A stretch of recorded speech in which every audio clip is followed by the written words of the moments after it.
Hello, this is your host, Todd Lewis, the Praise of Flight podcast. Don't forget to like, share, and subscribe and hit the notification bell. Don't forget to follow me on Twitter, Telegram, and Facebook, as well as supporting me on Subscribestar, Buy Me a Coffee, and Locals. And don't forget to check out my Substack, where I can say and write things that you won't really find on YouTube, since censorship there is not quite as bad. So today's episode is going to be why I am not a NeoCon.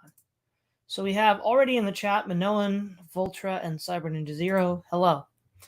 So let's begin with a quotation from Ron Suskind, Faith, Certainty, in the Presidency of George W. Bush. The aide said that guys like me being Suskind, were in what we call the reality-based community, which he defined as people who believe that solutions emerge from your judicious study of discernible reality. I nodded and murmured about something about Enlightenment principles and empiricism. He cut me off. That's not the way the world really works anymore, he continued. We're an empire now, and when we act, we create our own reality.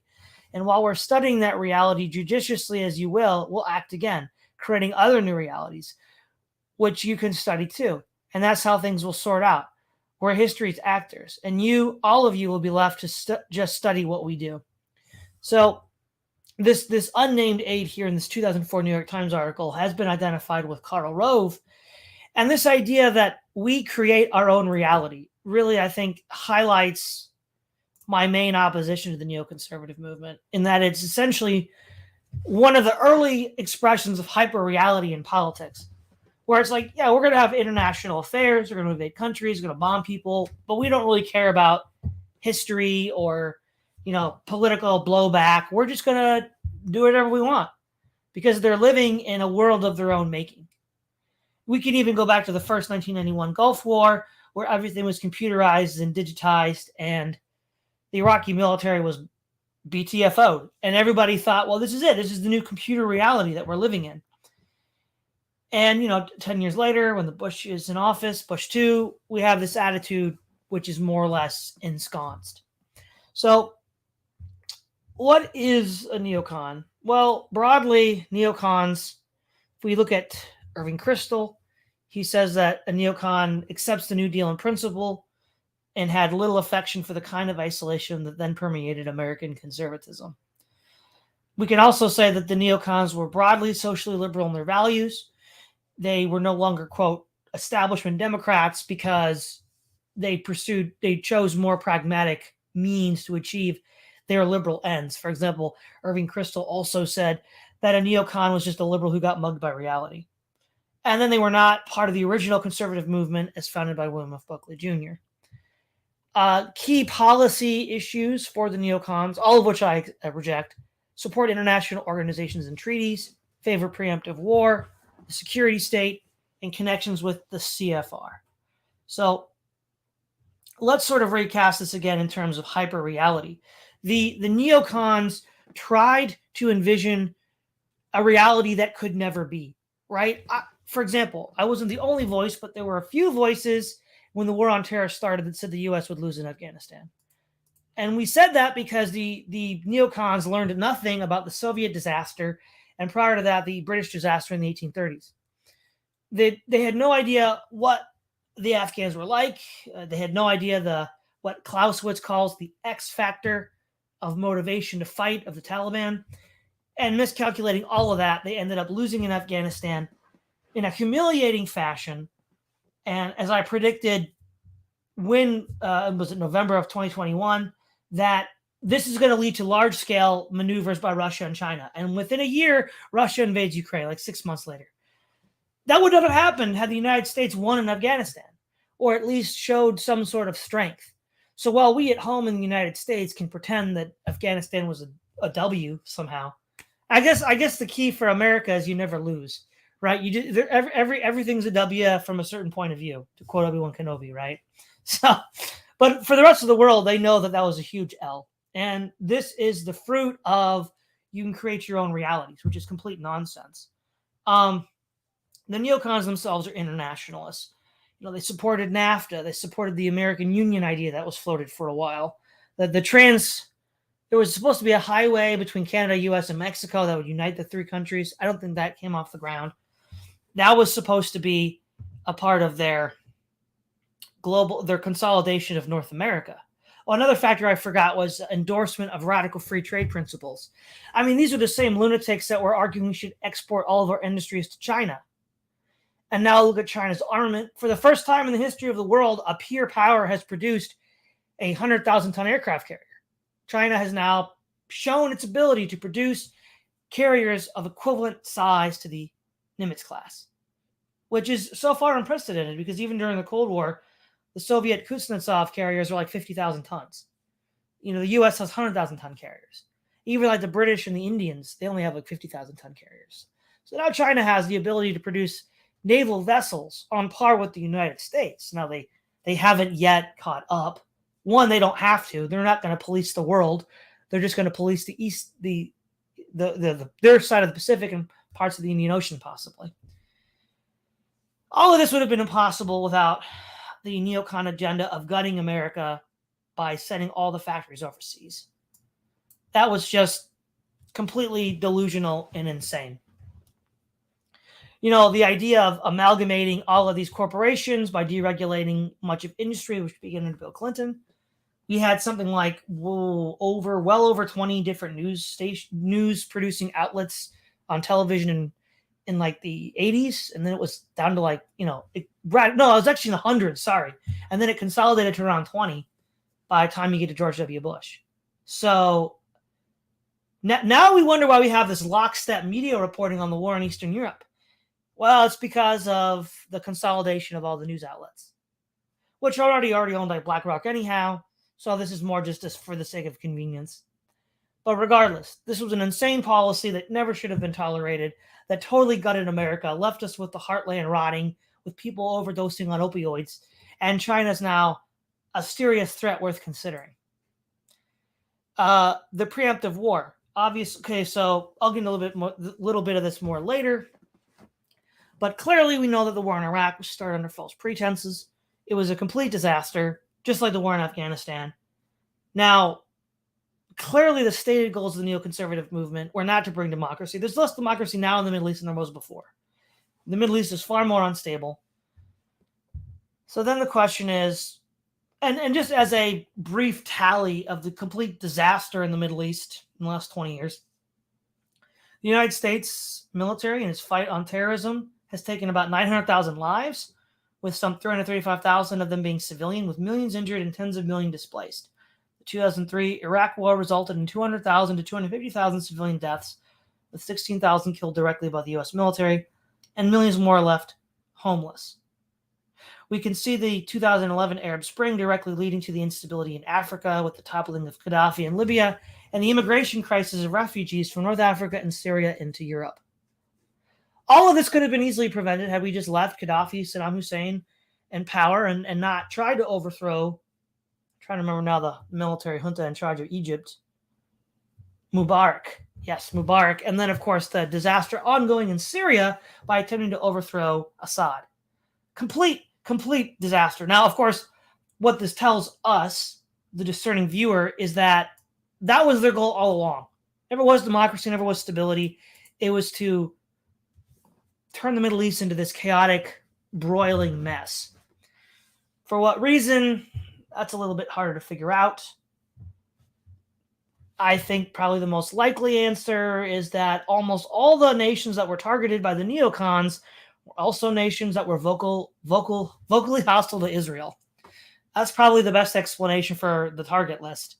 For example, Saudi Arabia wasn't toppled. Turkey wasn't toppled. Morocco wasn't toppled. It's interesting who gets toppled here, isn't it? So I think that's probably the underlying motivation for a lot of what went on in the war on terror. That doesn't explain Afghanistan. I think Afghanistan is best explained by trying to prevent China from building the Belt and Road Initiative, which, as long as there were U.S. bases in Central Asia, would be an extremely difficult thing to do. Okay, so the preemptive war itself is the ridiculous double standard of the NeoCons, right? So if evil mustache man invades the Soviet Union in 1941, he views it as a preemptive strike against an imminent Soviet attack.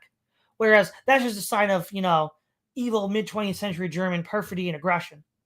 Okay, well, how is that not the same for the U.S. invasion of Iraq? How is that not just evidence of American aggression and perfidy? Well, the neocons only have one scale, and they're always right. Heads I win, tails you lose, right? The security state, the signing away of American civil liberties with the Patriot Act and the Department of Homeland Security. I mean, let's put this into perspective, right? During the Cold War, where there was a very real threat of nuclear attack by the Soviet Union, people were not giving up their rights. And all of a sudden, some one-off attack on the two towers, and then no follow-up Islamic attacks, but the threat of a follow-up attack got the American people to just go to sleep and sign away their civil liberties. It's crazy. It's crazy. In fact, this also happened in Canada. One of the laws that was used to punish the Canadian truckers in like 2021 were laws that were implemented by the Canadian government to combat terrorism in the war on terror, being used against domestic Canadian citizens. For the first time, it hadn't been used against terrorists yet. So, that's the sort of the security state itself and their goals for that should be seen as clearly malevolent. Obviously, I mean, I was saying this as well. This was back in my libertarian days. I fear the state more than I fear the Muslims. What are they going to do? How are they going to attack America? Are they going to, build a fleet and sail over and conquer us? No, that's not going to happen. That was never going to happen. And so, lastly, we have connections with the CFR. And I think this is, once you, hey, even Moldbug knows the CFR is what matters. I'll give, everybody knows the CFR.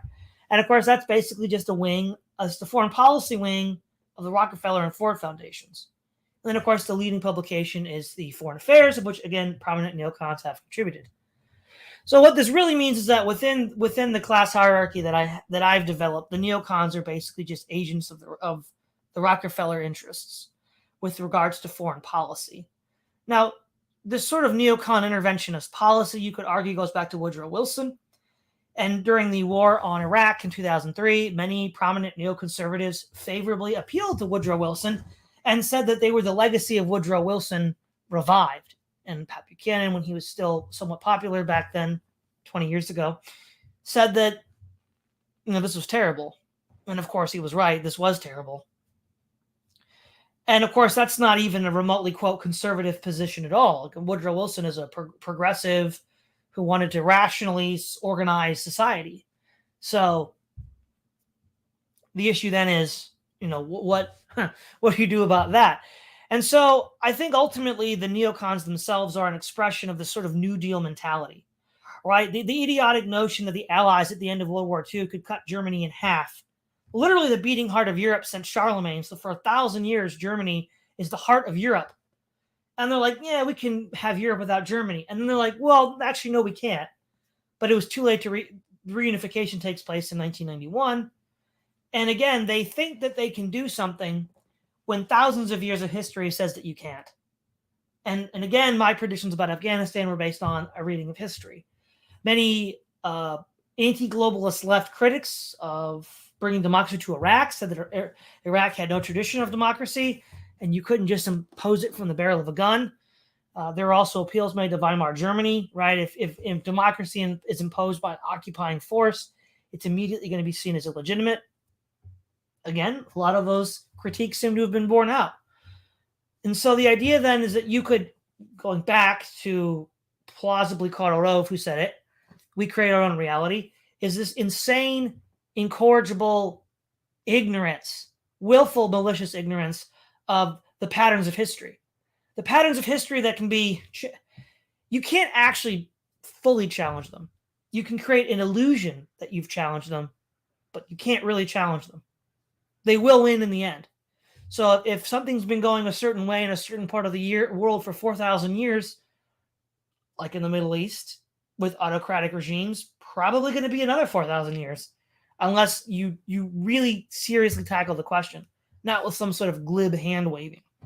And so also too, the idea that they create their own reality shows that they were complete minions and slaves of the technocracy, the techno oligarchy.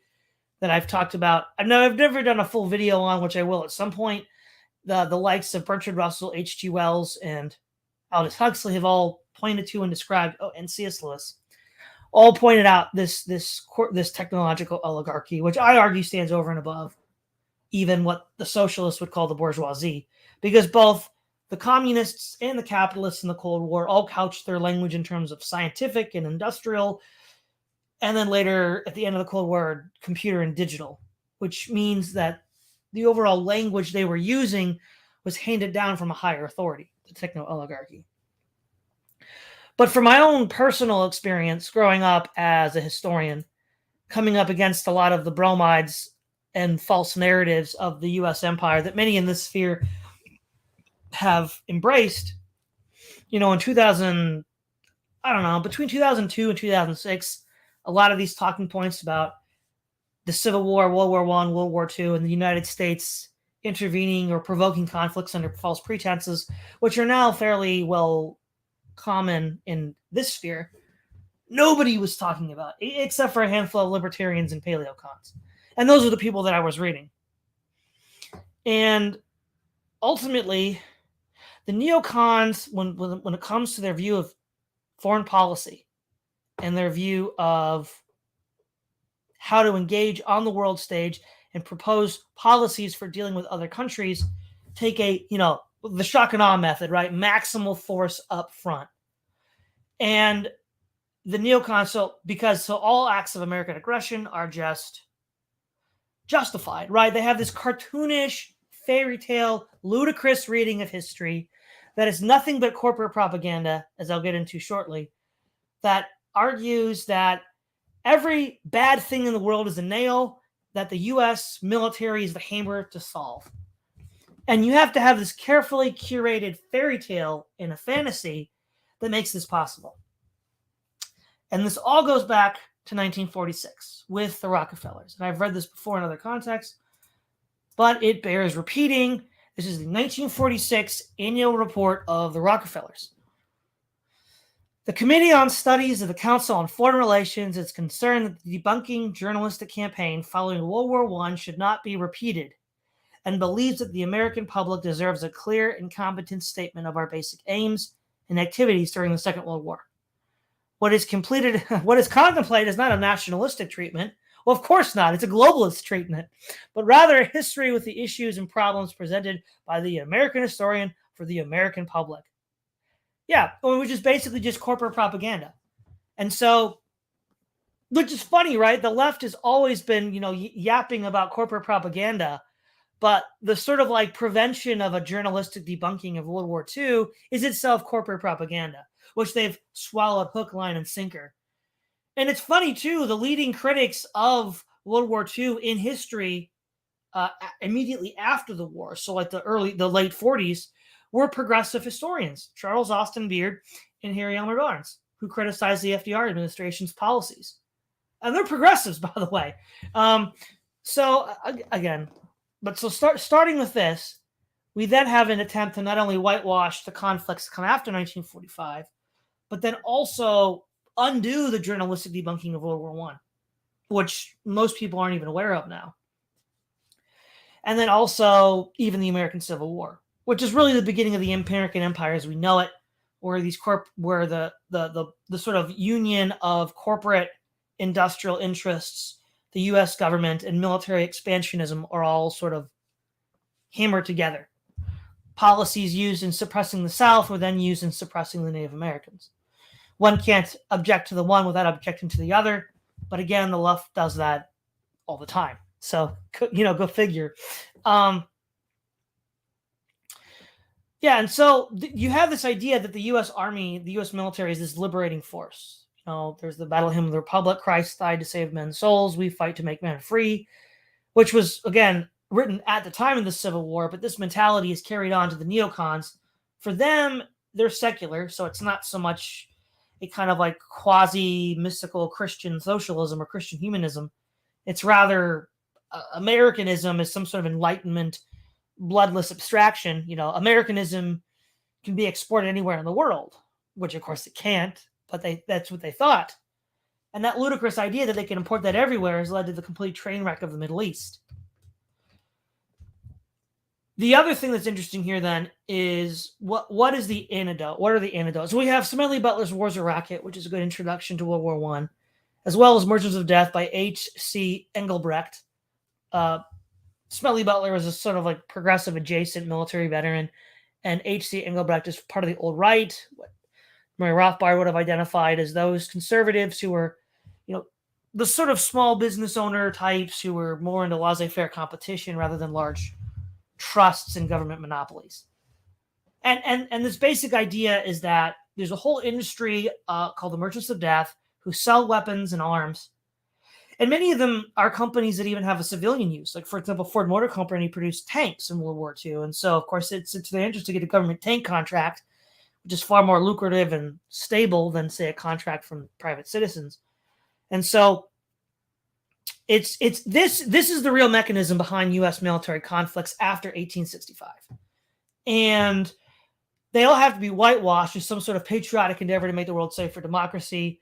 We fight World War I to make the world safe for democracy, and then Europe has 3 totalitarian regimes in communist Russia, Nazi Germany, and Italian fascism.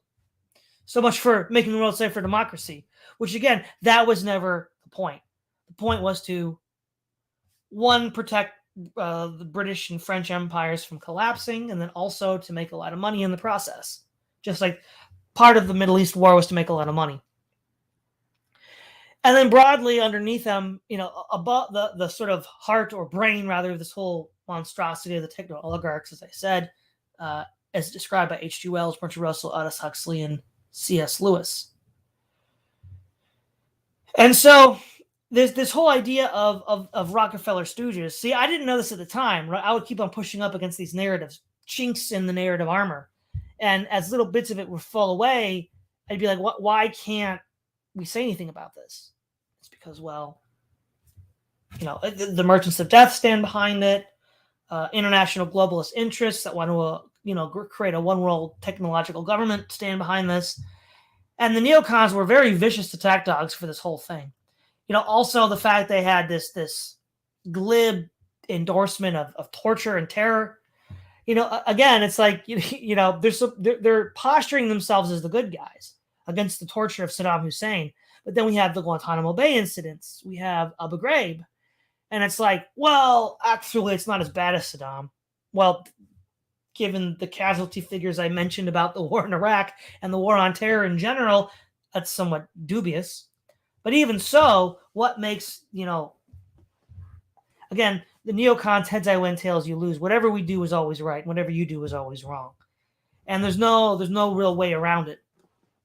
We also see that they represent, they sort of swim seamlessly through all of these different spheres. You have Paul Wolfowitz, who was in corporate life and then government life, and then he ran the World Bank and NGO. But so all of these people are from the same class working for the same interest, which is the maintenance of this, what I've mentioned before, and I've mentioned from Nick Land, techno-capital. And so that's ultimately what they are. They're attack dogs for this. They've created, again, a security state where we've lost our civil liberties and they can spy on us more or less indefinitely and track us all over the place, which was their goal all along. Now, whether they had more elaborate plans that they failed to implement because of various constraints is a possibility. Obviously, they haven't really brought the full boom down on the American people yet. But I think ultimately is that they had the potential, they had the resources to deal with dissidents if and when the time arose. And the fact that they haven't done that yet indicates that they don't believe it's necessary. But nonetheless, they still have it as a tool to use if and when they think it's necessary. And the other thing, I mean, it's obvious. It's been mentioned many times before. But the shameless corruption, where, for example, Dick Cheney had connections with Kellogg Brown and Root and Halliburton and other firms that then got privileged contracts in Iraq. We saw that, obviously. That happened in Afghanistan. And so there was this corruption of private-public partnerships, i.e. with the U.S. government and the U.S. military-industrial complex, where everybody both literally and figuratively made a killing. And so, I mean, when you just sort of look at the impact of the neoconservatives on the world stage, these really are some of the most unsavory Americans that you've ever seen. I mean, that's not to say that the FDR administration was, any less incompetently managed on the world stage. Again, the FDR administration thought that you could just ignore the laws of history, ignore historical forces that had been at work for thousands of years, and just sort of, tear it all up and write your own script. But there was a sense in which at least the FDR regime kept up the appearance of being the good guys. And a lot of people at the end of World War II, looking at the choices between the United States-led coalition and the Soviet-led coalition, still sided with the U.S.-led coalition because of that aura that FDR gave, even though he was arguably more destructive on the world stage than the neocons. But by the end of the War on Terror, the neocons weren't even trying to look like the good guys. They were just trying to look like the guys that were like the jock, in the villain jock in a movie who just pushes people around. That's kind of what they wanted to act as. And now we're seeing with the rising China alliance that it's blown up in our faces, right? In 2001, most of the world was sympathetic to what happened to the United States. In fact, George W. Bush got a call from Vladimir Putin. And Vladimir Putin wished to collaborate in dealing with international terrorism, which was a real threat to Russia as well. And we had all that goodwill. And then 20 years later, in 2021, I mean, America is almost universally reviled across the world. And this is the legacy of the neocons. They literally took all of the goodwill that America had defeating the Soviet Union in the Cold War, being this, beacon of freedom and liberty, that the image that it wished to show to the world. And then it just completely gave it up. And just said, "Nah, we don't care anymore. We're just going to go around the world attacking countries that haven't harmed us or bothered us, kill hundreds of thousands of people, displace tens of millions, and make a ton of money at the same time." What a good way of analyzing all this is Noam Chomsky was famous for saying that, well, the war in Indochina, which included not just Vietnam but Cambodia and Laos, was an attempt of the military-industrial complex to just make obscene profits in wartime at the expense of the Southeast Asians. And I remember at the time when I first read this, which is the War on Terror had just started, so I couldn't really see any common trends yet. I thought this is a little extreme, We're fighting the commies, we're fighting the Cold War. And this is, of course, long, long before I realized about the Soviet Wall Street connection. And so that throws a whole bunch of doubt on the nature of the Cold War itself. But I then saw probably sometime, in the 2010s, that's exactly what the war in the Middle East had become. This just money-making operation for arms dealers in the U.S. military-industrial complex. And I'm like, well, that's probably the best way to analyze this. And a lot of this can further be analyzed as the sort of hubris of an empire that wins. So you can look at throughout history that when there's a great struggle, between two near-peer powers and one is triumphant, there's a couple ways it can go, right? Like when Rome beats Carthage, right? That was like their winning the Cold War, basically. And they kind of had their own end of history moment, which culminated in the Pax Romana, which lasted a long time, like 200 years. And everything it has now been sped up, but that's in part because of technology. Technology has is an accelerant. It speeds things up. But you could decide to, take a more reasonable approach and stick to your principles, the principles that got you to this point in the first place, and then run with it. Or you could just ditch those principles, being the biggest kid in the sandbox, you're just going around pushing everybody over. And that's exactly what the neocons did. And the neocons also represent a transitionary phase in U.S. politics. Because as the implications of the technological oligarchy grew, specifically beginning in the 80s with the computer revolution, and then up until now, there was still the quote-unquote old way of doing things, which is sort of what Karl Rove was criticizing Susskind for representing. This, which even then was not strictly speaking true, because Roosevelt believed he could create his own reality as well. But we'll just, bear with the analogy here. that way was perceived as being out of date and dying out. And so whenever I would make appeals to historical norms or precedents or trends, whether it was in college, which was more a liberal environment, or when I grew up in homeschooling, which is a more conservative environment, it was considered to be just outdated. I mean, nobody was quite as brash as Karl Rove and said we create our own reality, but they might as well have been. And so, arguably, I think the success of the NeoCons was in part because they most clearly understood the potential for hyperreality at the time, and they just grabbed it, and they just accepted it whole hog. But what many saw, not but they didn't see, was that this illusion, this fantasy, couldn't last. It could last for a little while, but then it was going to go up in smoke. I mean, it kind of looks like the whole disaster of the last 20 years in the Middle East just looks like, for all the world, a bunch of neckbeard tabletop war gamers, armchair generaling in real life, commanding the U.S. military-industrial complex, which went about as well as it sounds it would go. So, yeah, it was a complete disaster. And so here's what's interesting. The Roman Empire, in its first iteration, was called the Principate, where the illusion of the Republic was kept.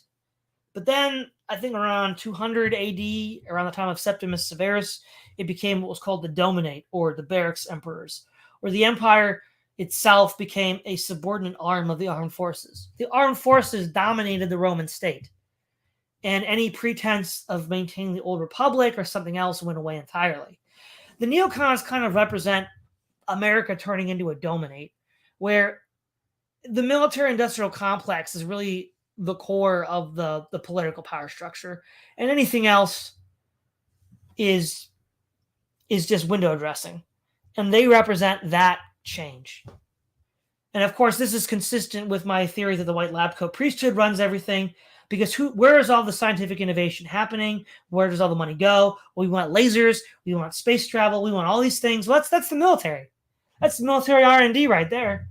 So partly why the military is the centerpiece of the NeoCon platform and of the modern American platform, with Biden being far more aggressive than Trump and even Obama, is because this is what they want. This is how you generate innovation.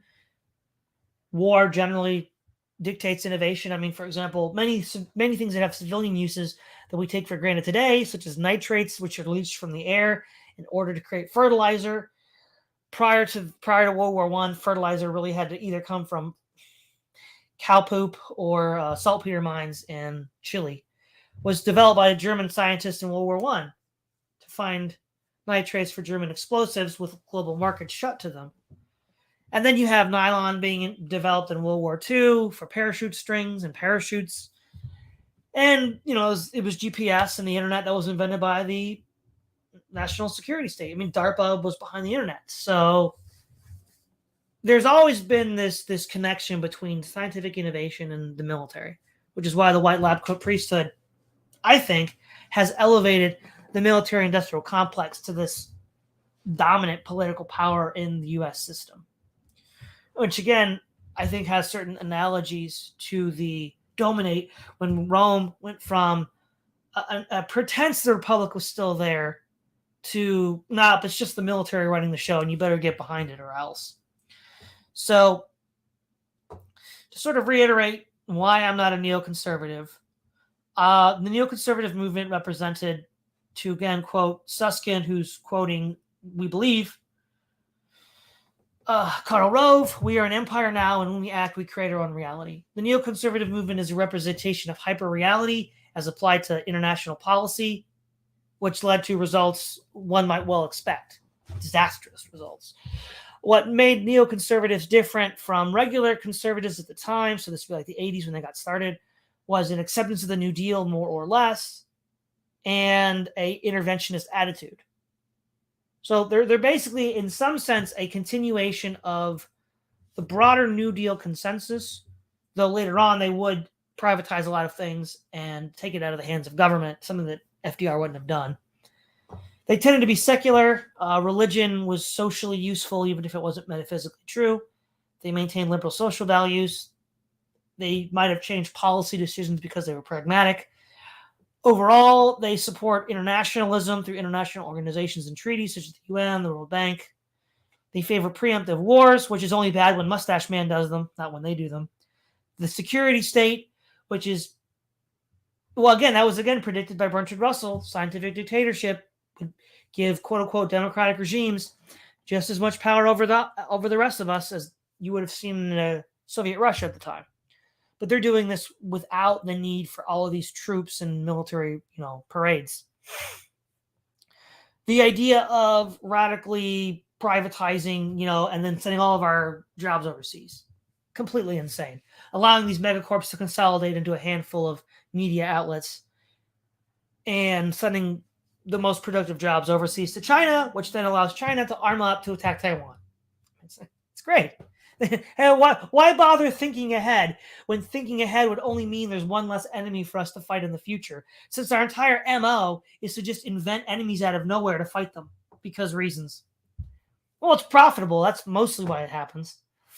And then their connection with the CFR, and which by extension counts foreign affairs, which means they're just Rockefeller toadies, and they're just basically the armed mercenary wing of the Rockefellers, who themselves, are underneath the white lab coat priesthood so that they can, one, make profits on foreign wars, and two, use that to develop new technologies. Since almost all the technologies we take for granted today were developed in wartime. And, of course, also being active supporters of the blackout, which was recorded by Harold Ward Barnes as the obvious result of the 1946 Rockefeller propaganda position, and creating this completely delusional fairy tale of the U.S. Army being Jesus saving the whole world. It's like, that's what it is. Oh, you're against Jesus? I mean, it's in the Battle Hymn of the Republic. Jesus is going to save men from slavery. So, you must be Satan or Mustache Man if you want to fight, Jesus in the red, white, and blue. And the absurdity of this entire position should just be apparent to all by now. And any right-minded person shouldn't be a neocon. So, let's see what we got in the chat here, guys.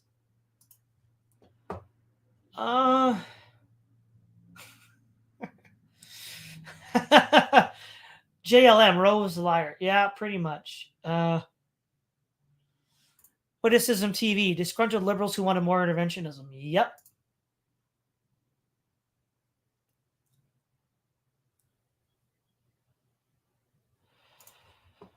Marcella, why do the NeoCons have so much power? They have power because they tell the people that really have power what they want to hear, i.e. that you can make your own reality. The white lab coat priesthood loves to hear that. B. Ennis, wars are not meant to be won. Exactly, wars are meant to be profitable. And the longer the war goes on, the more profitable it becomes.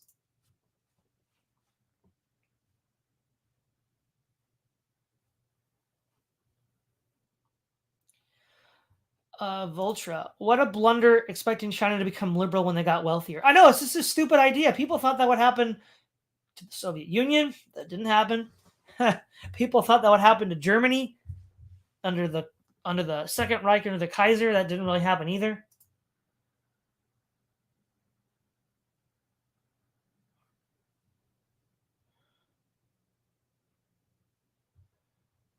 Let's see. JLM. We seem to be living in something like a 1984 and the Men in Black films. Reality has become decidedly bizarre. Yeah. Yeah. Well, that's the point, Minoan. In the last 150 years. That's why I mentioned British, Soviet, and American. I mean, yeah, the Mongols conquered Afghanistan, but that was like 1,000 years ago.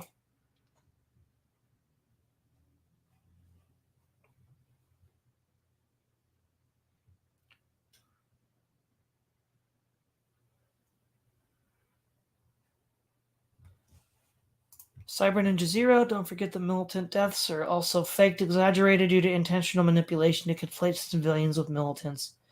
Yeah, I mean, both sides manipulate the facts. It's going to be difficult to figure out the real figures.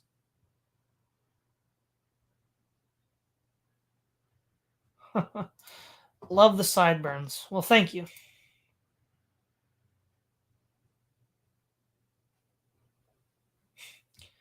Cyber Ninja Zero. Abu Ghraib was the ultimate revelation of the American soldier class. All the excuses about the deep state disappeared, and everyone saw that even my troops are just degenerates. Yeah, yeah. Abu Ghraib was a real mask-off moment, and that happened around the same time as a lot of revelations about Guantanamo Bay too. Hello, Cyberpunk internal affairs. I lurk. Let's see. Minoan. Trump spent a crap ton on the military. Do you think the MIC was supporting Trump in the background? Well, I think the MIC supports everybody in the background because one of the things that's happened in the last 20 years is in order to ensure its long-term existence. Now, from a point of view of economic efficiency, this isn't really ideal, but they fragmented the production of all the different aspects of like the Air Force, the Army, parts of planes, parts of tanks, to all of the 50 states. And the reason why they do that is it, quote unquote, gives jobs to constituencies in all of the 50 states so that anybody, Democrat or Republican, who might want to cut the budget for the U.S. military industrial complex runs into people getting mad at them for cutting their jobs at home working for the military industrial complex. So yeah, that's a part of the plan. But I think more to the point, Mano, and you're probably asking, well, were there people, giving Trump money specifically? Again, probably. There's a world of high intrigue and finance between spies, arms dealers, merchants of death, different states, where it's not entirely clear whose side who's on, as we're starting to see with those of us who are watching my Sutton series on Wall Street and the Bolshevik Revolution. So, yeah, that's in a nutshell why I am not a neoconservative. So, everybody, thanks for tuning in. It's Ty Lewis, Praise of Fly Podcast, signing off.